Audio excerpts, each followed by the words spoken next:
فريق زي فريق نادي النصر ليه مكانه كبيره في دوري الدرجه الثانيه الممتاز به، ولكن نشاط كره القدم متوقف، واتحاد الكره لم يصدر قرار حتى الان بشان انديه الممتاز به او الدرجه الثالثه او الرابعه. الوضع بالنسبه لكم هيبقى ازاي؟ عندنا مشكله كبيره جدا ان احنا يمكن الحمد لله السنه دي الفرقه بتاعتنا ماشيه كويس جدا، وماشيين الاول بفرق 5 نقط عن الفرقه الثانيه، وبقى لنا دلوقتي حوالي شهرين بنلعب ماتشات وديه. احنا سمعنا من الجرايد النهارده ان مفيش القسم الثاني والقسم الثالث، بالرغم ان في قسم الكاس هيشتغل. طب النهارده انا دلوقتي اللعيبه بتاعتي تقعد 5 اشهر تلعب ماتشات وديه عشان يلعبوا في كاس، واحنا في الكاس لعبنا ماتشين وكسبناهم وكنا مستمرين في الكاس. يعني حتى لو فكروا ان يلغوا الثاني والثالث، قسم ثاني وقسم ثالث، يبتدوا كاس الاول. لكن انا اقعد كمان 3 اشهر اتمرن، وبعدين طبعا الفرق اللي هعمل معاها ماتشات مش هلاقي، معظم الانديه هتبطل، هتريح لعيبتها، ولعيبه الدوري الممتاز هيلعبوا ويشتركوا في الدوره الوديه. يعني انا مش هلاقي حد العبه، يبقى معنى كده اللعيبه تقعد تتمرن، وده طبعا ملل رهيب. وبعد 3 4 اشهر جاي العب في الكاس، ده لو بلعب مع مين هخسر، لان اللعيب بقاله 5 اشهر بيلعب تدريبات مهما كان مش قادر يعمل حاجه. كابتن هاني، عشان برضو الصوره تبقى واضحه للناس، انتوا نشاط كره القدم بالنسبه لكم ملوش دخل، لان انتوا مالكوش رعايه تلفزيونيه، مالكوش معلنين، مالكوش حاجات اللي موجوده في الدوري الممتاز، ولكن انتوا بتصرفوا. وبالرغم من كده برضو انتوا عايزين يبقى في مزاوله للنشاط عشان تقدروا يبقى في توافق في القصه. لكن طب هتعوض ده ازاي بقى؟ يعني الموضوع دلوقتي دخل في قصه ان مفيش نشاط، وفي نفس الوقت انت بتصرف ومرتبات لعيبه. لا، يمكن انا بختلف معاك في حاجه بسيطه. احنا يمكن ما فيش دخل مباشر او في الوقت الحالي، لكن النهارده انا مع استمرار المسابقه اللعيبه بتاعتي بيشوفوها انديه الدوري الممتاز، بدليل مثلا الموسم اللي فات احنا عندنا 3 لعيبه وخدنا منهم حوالي 3 مليون. يعني برضه من ناحيه الاستثمار انا مش هاخد تذاكر او بس تلفزيوني، لكن انا اللعيبه بتاعتي لما بتتشاف هتجيب لي ايرادات. مصدر دخلك الوحيد بالنسبه مصدر دخلي بالنسبه للكوره. احنا بنصرف بطريقه معقوله وطريقه يعني كويسه جدا. وبعدين اولا واخيرا احنا بنقول دول ولادنا، فعمر ما يبخل عليهم، واللي يجي له فرصه كويسه بمبلغ كويس للنادي ومبلغ كويس للعيب وبشكل جميل، النادي ما بيتاخرش عنه. كابتن هاني، يعني نعالج الوضع ده ازاي؟ اتحاد الكوره ما اصدرش قرار واحنا الوضع مجمد زي ما حضرتك شايف دلوقتي، نعالج القرار ده ازاي؟ ممكن احنا نقترح على اتحاد الكوره حتى بما انه هو ما اصدرش قرار. انا اقترح على اتحاد الكوره اقتراح واحد، ان لازم يبقى موجود في مكان يبقى عنده قدره ان ياخد قرار، صح او غلط، بس يبقى عنده قدره ان ياخد قرار. اول حاجه بمسي على الكابتن مدحت شلبي الاعلامي الكبير. واولا معظم الانديه في الدرجه الثانيه والدرجه الثالثه والدرجه الرابعه مستائين جدا من التجاهل اللي موجود من اتحاد الكوره. انا نفسي لما حد ياخد قرار يبقى فيه قرار عادل. اولا المجزره اللي حصلت في الدوري الممتاز كان بين النادي الاهلي والمصري، لغايه دلوقتي ما خدوش قرار خالص بشان هذه المجزره. واللي اتاخد قرار، اول قرار خدوه اللي هو الاعدام بتاع انديه الدوري الممتاز به والدرجه الثالثه والدرجه الرابعه. يعني يا ريت الناس تراعي شويه ان معظم الانديه، انا ما بكلمكش على الممتاز به، انا بكلمك على الدرجه الثالثه والدرجه الرابعه، في ناس بتمشي في الشهر ب 200 جنيه. اتخيل لما تلغي النشاط في الدرجه الثانيه والثالثه والرابعه، الناس هتعمل ايه؟ في عندها اقساط، بتاخد مكافاه الماتش عشان تسدد القسط بتاعها، بتاخد مرتب الشهر عشان تسدد القسط بتاعها. معظم اللعيبه معرضه ان هي تتحبس، في لعيبه عندنا هنا في النادي وفي انديه كتير بتكلمني معرضه ان هي تتحبس. دي مشكله. المشكله الاكبر من كده، انت بتقول مش عايزين بطاله، وفي مش بتمنع الترامادول، بتمنع الحاجات دي كلها، انت بتخلي الناس دي عرضه ان هي تتاجر في الحاجات دي كلها. انديه الدرجه الثالثه والرابعه في انديه غلابه يا جدعان، يعني اللعيبه مش لاقيه تاكل خالص. فاحنا مستائين جدا من قرار اتحاد الكوره.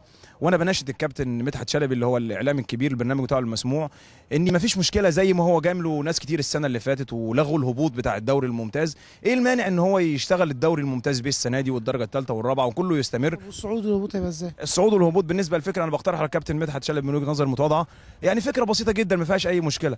اللائحه الداخليه بتاعتنا ممكن تتعدل بكل سهوله. السنه الجايه يصعدوا 3 فرق او يصعدوا 6 فرق، ويبقى الدوري السنه الجايه يا اما يبقى 24 يا اما يبقى 21، ويتعمل مجموعتين. وبعد كده لو 24 فرقه يهبط 4 من المجموعه دي و4 من المجموعه دي للممتاز به تاني. يعني القصه يعني مش صعبه. كل اللي مبني في الموضوع ان هو حته التجاهل. يعني انت ازاي فكرت انك انت اصلا تعمل دوره تنشيطيه؟ انا مش عارف. يعني انا شخصيا ما اعرفش ايه الهدف من الدوره التنشيطيه دي، ولو ان انا مش شايف لها هدف غير ان هي يمشوا الامور. طب انتوا دلوقتي بتمشوا امور الممتاز، طب والقطاع الكبير من الدرجه الثانيه الممتاز ب والدرجه الثالثه والرابعه، ده تجاهل كبير جدا. ده خطا جسيم في اول قرار ياخده اتحاد الكوره اللي هو المؤقت، اللي هو بانعقاد اول جلسته دي.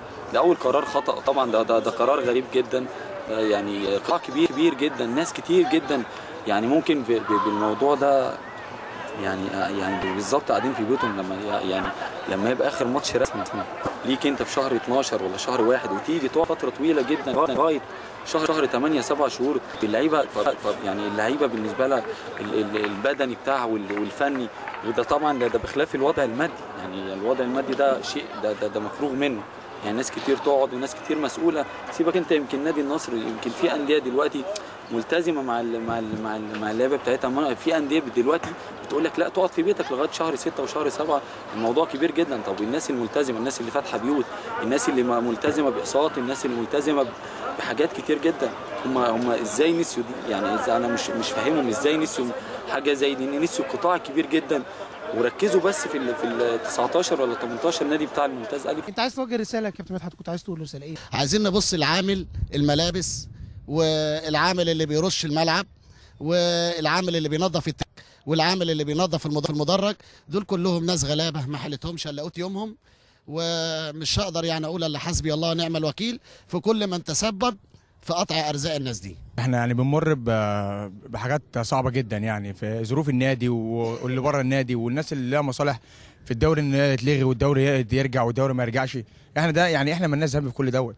اللعيب اللي مثلا بياخد له 300 400 جنيه في الشهر دوت، اللي في الدرجه الثالثه واللي في الدرجه الثانيه زينا، يعني احنا يعني يا دوبك مثلا النادي ممكن يطلع لنا اي حاجه. يعني بالنسبه للعقود اللي للعيبه دي، طب دي يعني احنا ذنبنا ايه؟ مثلا اللعيب عامل عقد مثلا ب 100 ب 200 ب 300، طبعا مفيش الكلام ده، انت فاهم.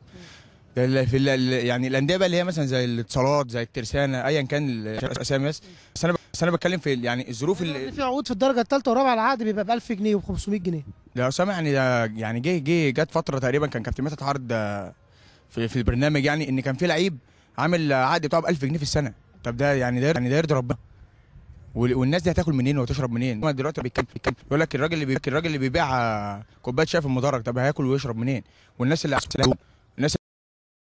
بتباع عشان تاكل وتشرب، والناس واللي عليهم قسط شقق واللي جوزين واللي مخلفين، الاسر دي كلها هتروح فين؟ اول حل زي ما اسامه يبقى في بقى وقفه جامده بقى مننا احنا كلاعيبه كوره. اللي عايز يجي انا بقول على مسؤوليتي الشخصيه، اللي عايز يجي اهلا وسهلا، اللي مش عايز يجي برضه اهلا وسهلا. دي مصلحه ودي مصلحتنا احنا. ما حدش بيبص في يعني لنفسه، ما حدش بيفكر في نفسه. احنا بنفكر في يعني في الدرجه الثالثه قبل ما نفكر في نفسنا، لان احنا برضو الحمد لله يعني ساعات بتمشي، لكن الدرجه الثالثه دي هي ما فيش خالص. يعني ما حدش بيبص له، ما حدش مهتم بيه، ما فيش وسط زي ما انت شايف الدنيا واقفه خالص. البلد بره ما فيش اي حاجه، مش اي حاجه في اللي ان الرساله واضحه والرساله يعني وصلت لكل المتابعين وكل القائمين على النشاط الرياضي وكره القدم في مصر تحديدا. رساله واضحه لاتحاد الكره المصري، تجاهل تام منه لانديه الدوري الممتاز ب وانديه الكره. لازم يبقى فيه وقفه، لازم يبقى فيه بجد حل.